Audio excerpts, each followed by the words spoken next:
ମୁଁ ଛୁଟିରେ ଆସିଥିଲି ଘରକୁ ଦେଓଗାଁ ଯାତ୍ରା ବୋଲି ଆସିଥିଲି। ମୁଁ ଯାଇଥିଲି ଏମିତି ବୁଲିତେ ଆସିଲା ବାଟରେ ତାଙ୍କ ସଂଘ ବନ୍ଧୁ ହେଇଥିଲେ। ମୁଁ ଜାଣିନି କଣ ହେଇଛି, ମୁଁ ଯଦି ଜାଣିଥିଲି ଛେକିକି ତାପରେ ତାଙ୍କ ଗାଁ ସାରା ପିଟିଛନ୍ତି ମତେ।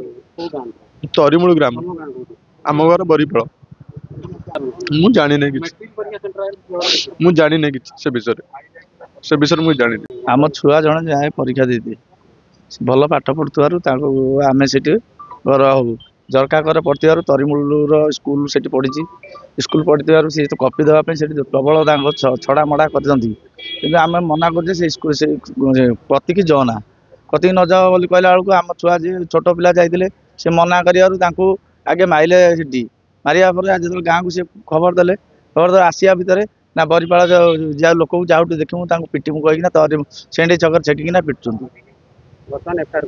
ବର୍ତ୍ତମାନ ଏଫଆଇଆର କରୁଛୁ, ଆଇଏସ୍ଆର କୁ ଅନୁରୋଧ କରୁଛୁ କାର୍ଯ୍ୟାନୁଷ୍ଠାନ ଦୃଢ କରନ୍ତୁ। ଝଗଡ଼ା 8-10 ଜଣ ହେଇଛନ୍ତି, ଯିଏ ଆଇଲା ତାକୁ ପିଟିଲେ।